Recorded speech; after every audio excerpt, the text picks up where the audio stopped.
Well, all right. Enough of the family history. Let's move on to the legislative process. We have some questions from viewers, but I thought maybe we would start this evening by giving each member a chance to talk about, from your perspective, how the session ended, and maybe if you have some thoughts about where we go from here, now is a good time to maybe talk about that. And maybe we can help guide our viewers through the process of that last couple of days, and then we can move on to some specific questions because I know our viewers will have them. So let's start with our veteran, our most veteran legislator, Representative Carlson. Well, sure. You've seen a number of sessions. Well, I was asked, as probably everybody at the table was here at the beginning of the session, by a reporter, what if I could identify the three most important issues that we were going to deal with. And I said, well, I can't give you just three. Sometimes they ask you to give you one, and we're dealing with a multitude of issues. But I indicated that transportation, a tax bill, a supplemental appropriations bill, and a bonding bill. And that was at the beginning of the session. And if I would have been asked the same question just a very few days before the end of the session, what was remaining? Those four issues. And we did resolve two of the four. We still have pending, and as everyone knows, there's conversations now about the possibility of a special session to deal with a transportation bill and a bonding bill.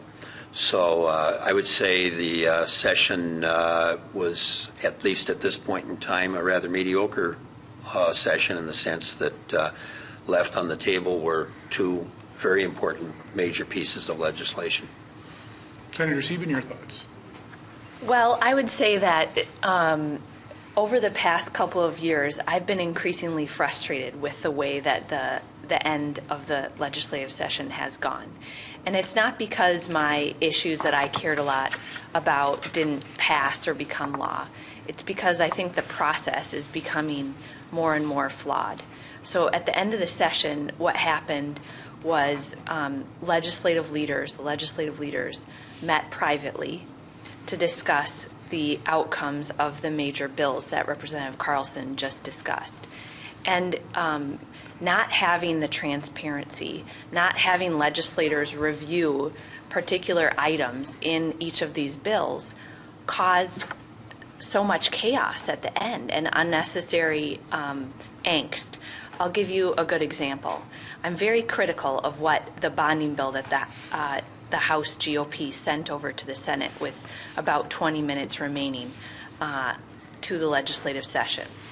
I'm critical because I'm on the bonding committee, and starting in the fall, Chairman Stumpf, who is a senior member of the Senate and chairs the bonding committee, had tours where members from both parties toured projects all over the state of Minnesota. I think we saw in excess of like $4 billion in requests. And so Senator Stumpf then, at the beginning of the legislative session, as a bill should occur, rolled out a bill that had a list of projects. Now, there was criticism over the bill, things that were included, things that weren't included. But the point was there was the opportunity for the public to weigh in and have their say on that bonding bill. So then what happened at the very end of the legislative session was that bill, well, first I should back up and say the House of Representatives, the GOP and the Republicans in the House, never did that same process. They never publicly rolled out a bonding bill. So then what happens are the two leaders of the Republican House and the Senate DFL met privately over the last couple of days and decided what should be in the bonding bill. And what they decided was that because we weren't going to have a transportation bill, or so it was decided, that those two bills would kind of get meshed together. And what happened then is that a bunch of transportation projects that are certainly important to all over the state that need to happen got placed into the bonding bill, pushing out other viable, really critical projects like funding for the University of Minnesota. So the GOP, the Republicans in the House, sent that over 20 minutes before the end of the legislative session. It didn't include a really important provision that needed to happen for Southwest Transit, the Southwest Light Rail Line transit in the West Metro. We, in the Senate, tried to amend a provision on to allow that to happen and send it back to the House, and the House had already adjourned. So now we're left with, oh great, we need to try to fix this, which if there wouldn't have been these backroom deals starting a week or 2 weeks before the end of session, I think a lot of this could have been avoided. Senator Pratt, your thoughts? Well, I'll agree with Senator Sieben that the transparency is certainly an issue. I belong to a group in the Senate called the Purple Caucus, an equal number of Republicans and Democrats that get together and generally have breakfast, and that was the primary issue that we brought up. As far as the bonding bill, the one that was rolled out in the Senate was just too big. It was twice as large as any other bonding bill that we previously had. And in all honesty, the bonding bills have to start in the House anyway. The Southwest Light Rail project that Senator Sieben brought up wasn't in the bill. It was a last-minute amendment that came to the floor. None of us knew what it meant. We didn't know what the impact to taxpayers would have been, and we could have passed a bonding bill straight off the floor and got it to the governor that night had we not had Senate Democrats try to force that in with 2 minutes left in the legislative session. Representative Albright? Well, we live in interesting times. The pace at which the very, very short session that we saw occur, certainly, as Senator Sieben mentioned, we also took a look at all the various projects around the state.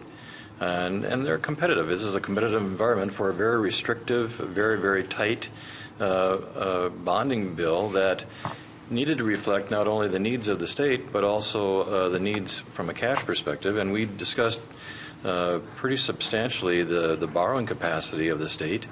That is a growing concern in terms of not only in terms of what you can bond for, but what you can pay for on a yearly basis. And so I think that the process that we undertook was a measured one. We took everything through committee. I would remind the viewers that it wasn't much different 2 years ago under a different leadership when we saw a bonding bill come to the floor about 2 or 3 days before the end of session, and when it finally came to a vote, it failed because there was not support. I often said I was on the conference committee. I was also on the capital investment committee. One of the things that we saw almost in the majority of all the folks that were in the House chamber that night, it was such an ugly bill, it was a thing of beauty. Because candidly, all it had in there was rebar, concrete, and asphalt. And based upon the needs of Minnesota, I think that's why you saw a majority of the Democrats, the House Democrats, vote for it, because it was that good of a bill. Go ahead. If I may, being that we're focusing on the last hours, when I answered the question was kind of looking at the total session, but I would challenge that a little bit in the sense that I serve on Ways and Means, and when the targets were first set, it was for a very small bill on the House side. And some of us argued that that truly was not meeting the needs of the state of Minnesota and that we would have to have a larger bill. And a while later they came back and they increased it by $200 million from $600 million to $800 million.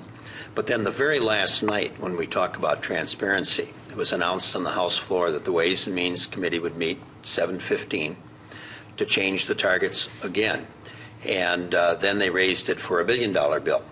And that's the one that hit the House floor. Now, I emphasize that was at 7:15, and that bill was not unveiled until 11:30 that last night. So we really didn't have transparency in seeing what the final bill was, and that's what caused, I think, quite a strong backlash by many members on the House floor.